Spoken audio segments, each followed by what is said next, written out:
Assalamualaikum warahmatullahi wabarakatuh. Anak-anakku sekalian, kali ini kita akan belajar pendidikan agama Islam kelas 11 khususnya untuk pembelajaran di rumah.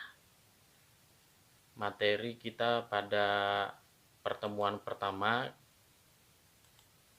tentang berkompetisi dalam kebaikan dan etos kerja. Supaya lebih memudahkan untuk memahami materi tentang berkompetisi dalam kebaikan dan etos kerja, Bapak buatkan ada peta konsep anak-anak ya. Berkompetisi dalam kebaikan dan etos kerja itu ada 3 pembahasan surat yang akan kita pelajari. Yang pertama Quran surat Al-Maidah ayat 48, kemudian yang kedua Quran surat Az-Zumar ayat 39, kemudian Quran surat At-Taubah ayat 105. Quran surat Al-Maidah ayat 48 pembahasannya yaitu tentang berlomba-lomba dalam berbuat kebaikan. Kemudian Quran surat Az-Zumar ayat 39 pembahasannya tentang berbuat menurut kedudukan. Kemudian Quran surat At-Taubah ayat 105 pembahasannya tentang bekerja keras. Dan ketiga surat yang di atas itu pembahasannya semuanya tentang berperilaku kompetitif dalam kebaikan dan kerja keras. Kita ke pembahasan yang pertama yaitu menganalisis Quran surat Al-Maidah ayat 48. Kita baca bersama-sama anak-anak ya. A'udzubillahi minasyaitonirrajim. Bismillahirrahmanirrahim. Wa anzalna ilaikal kitaba bil haqqi musaddiqan lima baina yadayhi minal kitabi wa muhaiminan alaihi fahkum bainahum bima anzalallahu wa la tattabi' ahwa'ahum amma ja'aka minal haqq likullin ja'alna minkum syir'atan wa minhaja walau sya'allahu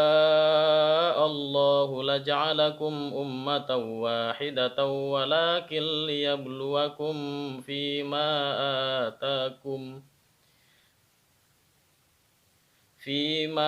atakum fastabiqul khairat ilallahi marji'ukum jami'an fayunabbi'ukum bima kuntum fihi takhtalifun.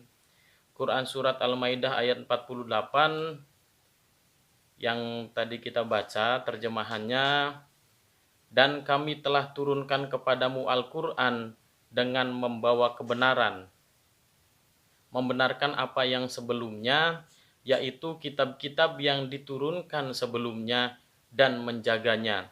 Maka putuskanlah perkara mereka menurut apa yang Allah turunkan, dan janganlah kamu mengikuti hawa nafsu mereka dengan meninggalkan kebenaran yang telah datang kepadamu. Untuk tiap-tiap umat di antara kamu, kami berikan aturan dan jalan yang terang. Sekiranya Allah menghendaki, niscaya kamu dijadikannya satu umat saja. Tetapi Allah hendak menguji kamu terhadap pemberiannya kepadamu. Maka berlomba-lombalah berbuat kebajikan. Hanya kepada Allah lah kembali kamu semuanya. Lalu diberitahukannya kepadamu apa yang telah kamu perselisihkan itu. Penjelasan Quran surat Al-Maidah ayat 48. Dari terjemahan ayat di atas, kita mengetahui bahwa ayat tersebut membahas tentang keimanan dan anjuran untuk berlomba-lomba dalam berbuat kebaikan. Berkompetisi itu sama dengan berlomba. Artinya ketika kita berkompetisi, kita sama-sama untuk meraih, untuk menjadi yang terbaik anak-anak ya. Keimanan merupakan yang paling mendasar dari kehidupan seorang muslim. Setelah seorang hamba menyatakan bahwa dirinya beriman, unsur yang kedua yaitu amal, yakni perbuatan atau aksi. Dari penjelasan yang ini dapat difahami bahwasanya Yang pertama yang harus dimiliki oleh seorang muslim itu punya iman dulu. Setelah punya iman, barulah orang itu bisa beramal soleh.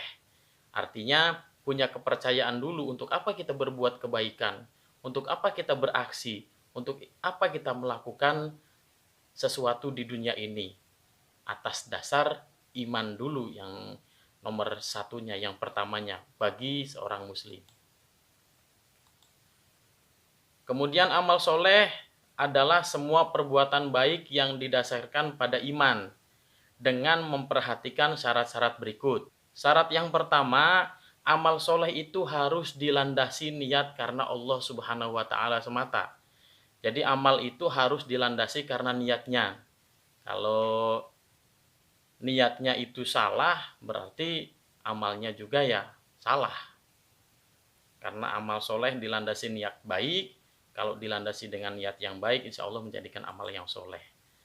Nah ini niat itu seperti surat, kalau salah menulis alamatnya, akan salah juga tempatnya. Atau niat itu seperti surat, salah tulis alamatnya, maka akan sampainya ke tempat yang salah juga. Intinya sih begitu. Jadi kalau niatnya itu salah, pasti akan menghasilkan amal-amal yang salah. Kalau niatnya itu baik, niatnya itu bagus, berarti nanti akan menghasilkan sesuatu yang bagus pula. Makanya amal seseorang itu dilandasi karena niatnya dulu. Kalau niatnya baik, insya Allah menjadikan amalan-amalan yang baik. Kemudian syarat yang kedua, amal soleh itu hendaknya dikerjakan sesuai dengan berpedoman pada Al-Quran dan hadis. Artinya ketika kita mengamalkan sesuatu itu, landasannya atau pedomannya itu dari Al-Quran dan hadis. Nah ini ada gambar lagi, ada stiker lagi. Hidup penuh ujian, baca petunjuknya. Nah, artinya ketika kita mau melakukan sesuatu dalam kehidupan juga ada petunjuk-petunjuknya, yaitu dari Al-Quran dan hadis. Kalau kita mau melakukan apapun yang kita lakukan di dunia ini, berlandaskan atau berpedomankan kepada Al-Quran dan hadis. Kemudian syarat yang ketiga, amal soleh hendaknya dilakukan dengan mengetahui ilmunya. Jadi segala sesuatu, perbuatan, amal yang kita lakukan, yang kita laksanakan itu harus tahu terlebih dahulu ilmunya. Mari berilmu sebelum beramal. Artinya kalau kita mau melakukan sesuatu, apapun yang kita lakukan itu harus tahu dulu ilmunya. Kalau kita mau bikin roti, harus tahu dulu bagaimana cara untuk bikin roti itu seperti apa. Kalau kita tidak tahu caranya, kalau kita tidak tahu ilmunya, asal bikin roti, itu yakin rotinya itu akan rasanya itu tidak sesuai dengan apa yang diinginkan. Karena memang kita tidak tahu dulu ilmunya itu bagaimana. Cara bikin rotinya bagaimana harus tahu dulu sebelum kita bikin roti. Kemudian makna berkompetisi dalam kebaikan. Derajat tertinggi seorang hamba di hadapan Allah Subhanahu wa Ta'ala dilihat dari nilai takwanya. Milikilah sifat takwa disertai akhlak yang mulia. Artinya seseorang yang bertakwa itu mendapatkan derajat yang tinggi di hadapan Allah Subhanahu wa Ta'ala.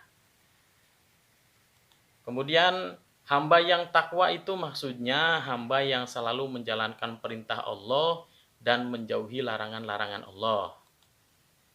Di antara perintah Allah adalah selalu mengerjakan amal soleh. Dengan demikian, Allah menegaskan kepada manusia untuk berlomba-lomba dalam melakukan kebaikan di mana saja berada. Nah, berlomba-lomba dalam kebaikan itu bukti bahwa kita itu cinta kepada Allah. Berawal dari kita bertakwa kepada Allah dengan cara menjalankan perintah dan menjauhi larangan Allah. Kemudian dengan perintah Allah bahwa kita itu dianjurkan atau disuruh untuk mengerjakan amal soleh. Nah, dengan demikian amal soleh yang kita kerjakan itu semakin kita mau berkompetisi dengan orang lain. Jadi kalau ada teman, contohnya berkompetisi dalam kebaikan itu ketika teman beramal ke masjid atau memberikan jariah ke masjid 1.000, kitanya 2.000. Nah, itu sama dengan halnya kita berkompetisi atau berlomba-lomba dalam hal kebaikan.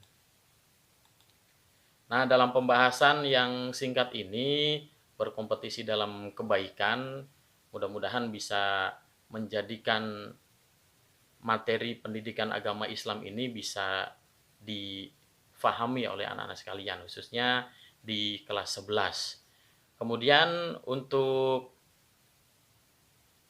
selanjutnya nanti Bapak kasih tugas untuk anak-anakku sekalian. Tugasnya yaitu silahkan kalian tulis di buku pendidikan agama Islam Quran Surat Al-Maidah ayat 48 yang tadi Bapak share. Kemudian bacalah ayat tersebut berulang-ulang supaya lebih paham. Kalaupun iya bacaannya masih lambat juga nggak apa-apa, yang penting sih tartil, yang penting sih bacaannya itu bagus ya. Dibaca berulang-ulang, kemudian cari kaidah tajwid dalam ayat tersebut dengan memberikan keterangan yang jelas dengan menuliskan kategori sebagai berikut. Jadi setelah dibaca berulang-ulang nanti dicari hukum bacaan tajwidnya. Kategorinya yang pertama, cari hukum nun matinya dari Quran Surat Al-Maidah ayat 48. Kemudian yang kedua, carilah hukum alif lam. Hukum alif lam itu ada alif lam Qamariyah dan alif lam Syamsiyah. Dalam Quran Surat Al-Maidah ayat 48, kalian cari hukum bacaan alif lamnya. Kemudian yang ketiga, hukum mim mati. Hukum mim mati dalam Quran Surat Al-Maidah ayat 48 itu ada apa saja. Itu barangkali tugasnya silahkan nanti ditulis di buku PAI, nanti dikumpulkannya ketika nanti ada informasi untuk sekolah nanti dikumpulkan. Sambil difahami materinya, ini sengaja Bapak ringkas, tidak semuanya ditulis dicatat di sini, tapi mudah-mudahan yang diringkas ini adalah hal-hal yang pentingnya saja. Silahkan dikerjakan, selamat mengerjakan, semoga berkah. Ingat, manjada wajada. Barang siapa yang bersungguh-sungguh pasti akan mendapatkan hasil. Itu saja untuk pertemuan kita pada pertemuan pertama di pembelajaran PAI. Nanti pertemuan berikutnya kita sambung kembali masih materi tentang berkompetisi dalam kebaikan, yaitu di surat yang kedua nantinya. Surat kedua yang ada di pembelajaran atau pembahasan di semester pertama ini. Nanti kita bahas Quran Surat Az-Zumar ayat 39 dan Quran Surat At-Taubah ayat 105. Itu saja yang disampaikan. Mudah-mudahan pertemuan yang singkat ini bisa mendapatkan manfaat yang baik untuk kita semuanya. Mohon maaf apabila ada hal yang tidak berkenan. Billahi taufik wal hidayah. Assalamualaikum warahmatullahi wabarakatuh.